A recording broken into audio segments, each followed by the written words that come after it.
Sa tinguha nga makahatag og dungog sa natad sa Arnis, gibansay o gigiyahan niini magtutudlo ang mga kabatanunan sa San Fernando, Cebu.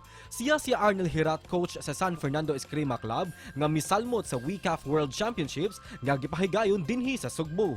Ang ilang grupo nang hakot og mga medalya tali sa ubang nasod sa managlahing kategorya. Apan luyo sa kadaugan, ilang isaysay ang ilang mga sakripisyo aron makabot ang tamis nga kadaugan. Busa atong hinabion ng ilang coach nga si Arnel Hirat, dinhilang sa GMA Regional TV Live.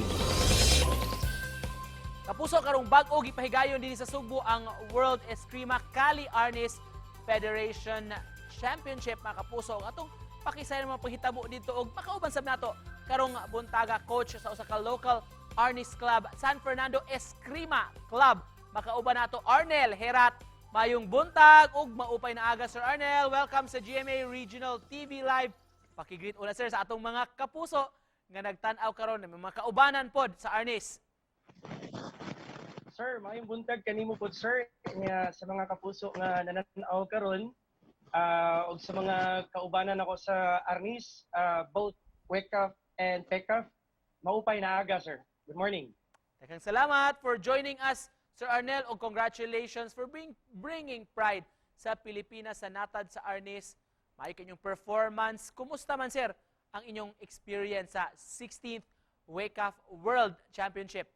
For this WCAF, sir, I prefer to be with them as not as coach totally, but as a player also para at least mas mainganyo sila, sir, na kung kaya na ko, kaya nila. Mixed emotions, sir. Wow.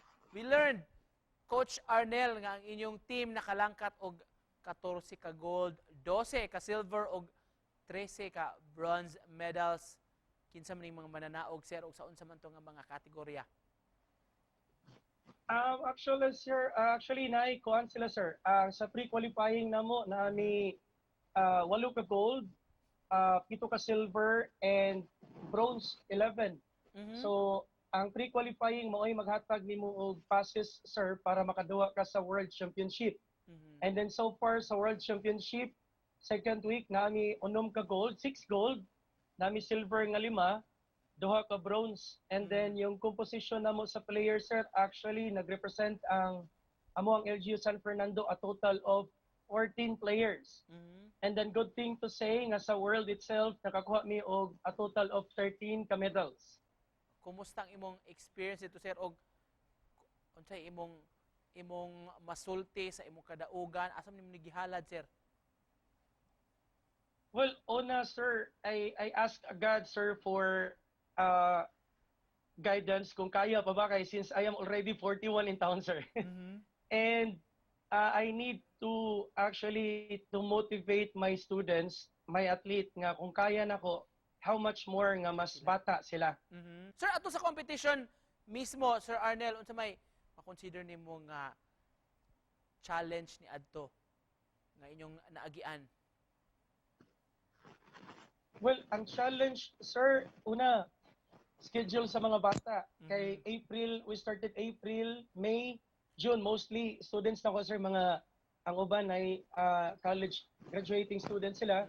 Ang uban po grade 12 graduating, and then di ko ka-hold nila anytime sa oras in case ng mag-training, sir, kay I need to balance also their time kay ang uban from city, moari og province, tag-unsa na oras sa mauli.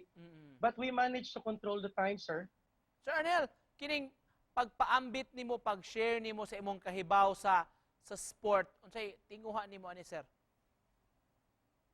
Well, for me, sir, this is actually my passion, sir. So, as long as kaya sa ako ang lawas, sir, kaya sa ako ang mind and body, sir, I am still willing to propagate the art, sir, not only in my LGU here in San Fernando, but as well as all over the world, as long as, at least for me, sir, this is the only way we're in, even, we're only temporary, my good sir. So, for me, the only legacy nga pwede na ko ikabilin para sa ako ang mga nagsunod sa mga younger generations is to be passionate regarding sa art. Sir, ang Arnis kiilang nga national martial art ato diri sa Pilipinas, sir. How would you convince kining mga kapuso na ito makaigsuonan nga mayroon tang skeptic o magpanagana ning maong sport, ning maong art, sir. Unsa may naa sa Arnis nga nindot magkat-on?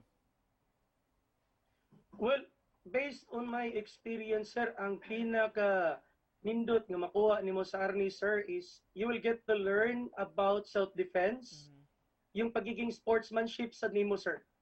Just to close this, Coach Arnel, message ni mo, sir, sa mga nagtanaw na ito mga kapuso o rumbuntaga. Well, my message is simple, sir. No matter how old you are, either young or old, as long as you are passionate about the sport, you're passionate about Arnis, don't stop from learning the art. Kay dili man mo limit og edad, sir.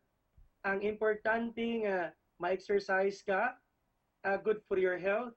Mga mga kapuso, mag-cut on na tag Arnis kay kini nga sport or martial art ato gidibay. Daghang kay salamat for joining us, Coach Arnel Herat.